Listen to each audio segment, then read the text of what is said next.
early years. It's just it even makes it even more important that we take time to celebrate the accomplishments of all the people involved.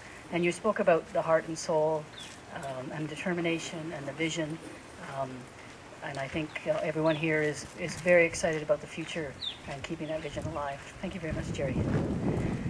And I'm proud to say that we have had many, many supporters in our community over the years to help this site thrive. And now I'd like to introduce you to Kevin Woods, who's the president of the Rotary Club of Chilliwack. The Rotary Club had the vision for our interpretive center, and since it opened, we've had over 18,000 people this last year, so over 130,000 over the 10 years. And we are welcoming the entire world, and so please help me welcome Kevin Woods.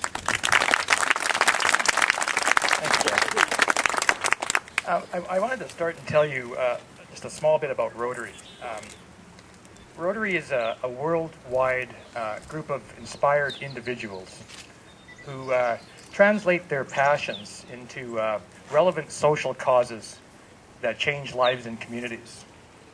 The Rotary Club of Chilliwack has been in Chilliwack for the past 78 years and has been instrumental in changing a lot of lives in the community. They've been behind some great projects that have gone on in the community, things that you might have heard of, like the Rotary Pool, of course the Rotary Trails, Central Community Park, and of course the Great Blue Heron Nature Reserve. I didn't realize myself how many people were involved from the beginning of this. Really, I thought it was just us. No, I'm just kidding. But there was a couple of people I know that were very involved from the beginning, and I wanted just to mention them, and that was Colonel Roger St. John of CFB Chilliwack. I think he was probably one of the instrumental ones in pushing the vision for this, along with the other people that were involved. And Ron Goldfinch, who was also a member of the Rotary Club of Chilliwack. These two gentlemen tragically passed away in 2009. But I know they'd be extremely proud of the work that goes on here, the work of the volunteers. So, for them, I'd like to say thank you for that. And yeah, I did read an article recently that said that there's some 18,000 visitors that come through here annually, and I think that that's truly amazing. And it's not only a testament to the quality of the product that exists here, but also the need that exists in our community for this type of a facility. So on behalf of the members of the Rotary Club of Chilliwack, I'd like to congratulate the Blue Heron Nature Reserve, its staff, its volunteers, its board, for the first 10 years of their existence, and put out a little challenge to them for the next 10 years to see what this facility can become. So thank you very much.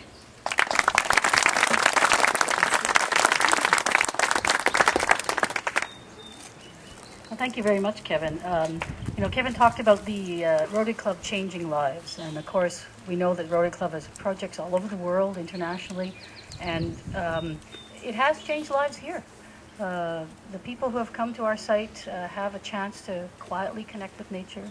Over 2,000 school children have come every year for the last few years. Many of those will be sitting here in the outdoor classroom, which was another Rotary project.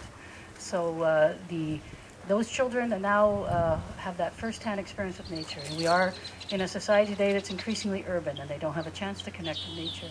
And we only bring one school a day. We'll never have multiple field trips all day long. We just bring one a day. So that class, or those two classes that come, can start here in a private, quiet spot and enjoy our site. So this is another Rotary project here that you're sitting on today. Thank you, Kevin. Now we have the representative of the City of Chilliwack. As you know, the City of Chilliwack is our partner, and they deeply share our vision and have been a wonderful support both for the Heron Reserve Society and, of course, for the site. So please, I'd like you to welcome Gord Pedersen, Director of Parks, Recreation and Culture for the City of Chilliwack. Gord. Jenna, thank you so much. I'll start my hat.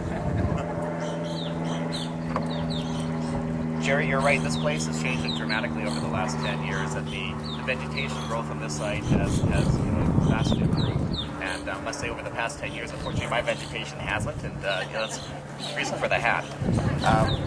Anyways, I just want to congratulate you on 10 years. This is amazing.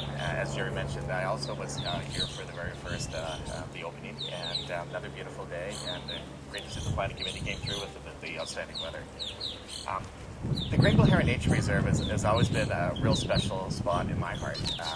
I came to the city 11 years ago, and I think actually the very first day I was on site, Jerry took me, I think one of the first tasks I did was actually go to a meeting where we actually looked at the draft of the interior design of the building.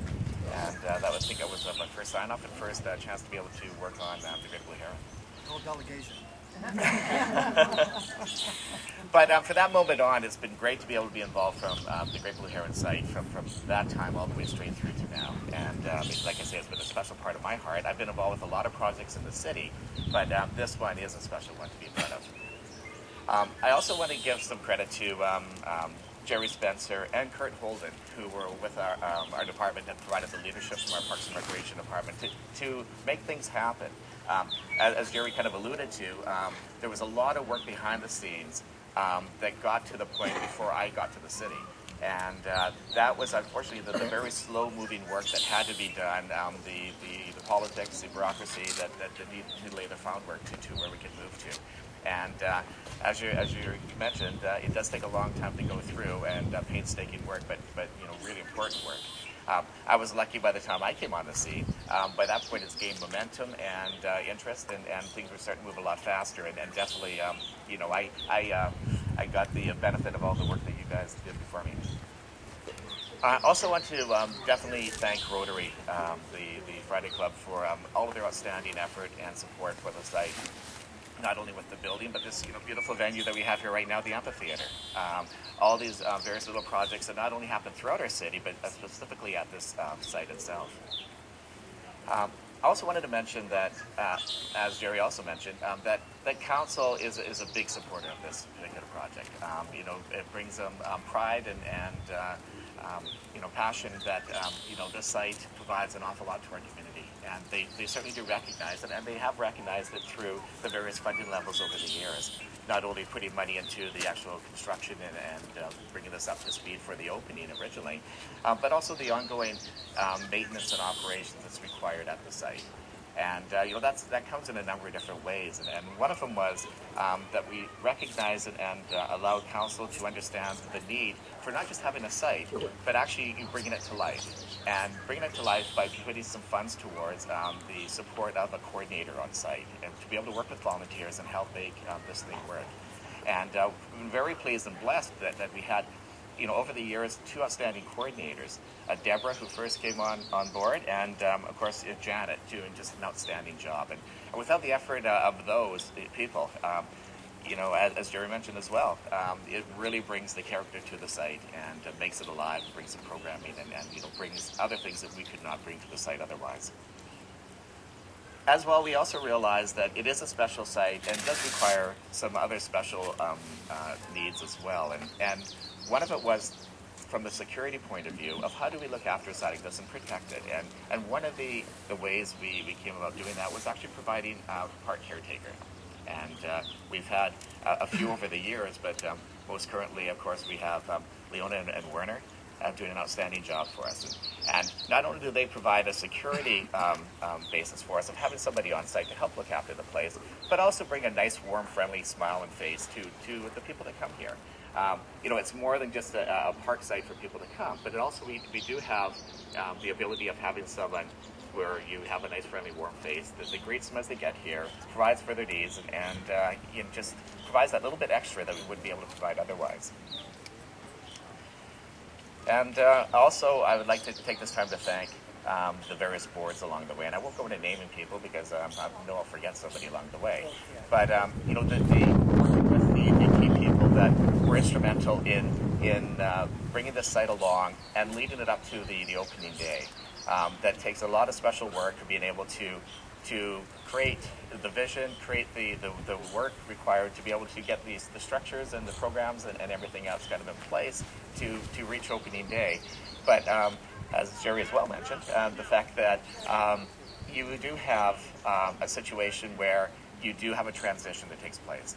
And so you go from a board that does provide the construction aspect of it, but as you go through the transitional stage, where you now get into the programming and the operation of the site. And the recognition of the board to realize that that takes some different assets and skill sets as well. And the ability of being able to get the diversity of people on our board that made an incredible impact to the ongoing operation of the site. And over the years, we've had a lot of people on our board, all bringing different skill sets that have made this place a really wonderful place. And thank you for that effort. Also, I have said it before in the volunteer functions, but yeah, our staff have a passion for the site. They love working here. They love providing the time and building the structures and working on the trails and those kind of things. And we do, I think, a really good job of providing those kind of things. But the thing we can't provide is bringing it to life. And it is through the efforts of the board, the volunteers, the coordinators. You guys are the heart and soul of this place, and you are the ones that make this thing happen. And that's what makes it really, really special, and that's why you get all the people coming out here. You can provide a lot more than we can provide just as a city. And that's what I really enjoy about the partnership we have between the city and the society, is you can complement it and make it such a better site than what we could ever do just with providing the environment itself. So I'd just like to kind of close by just saying thank you to the past board members and volunteers that have worked on the site, leading us, bringing it up to opening day and to where we are. The current board that has worked tirelessly to continue the operation of this site and put on the fantastic programming that you do, and also a special thank you to those of you in the crowd right now that will be future board members and volunteers that just don't know it yet. So, thank you so much, and I appreciate you coming out, and congratulations on 10 great years, and many more to come.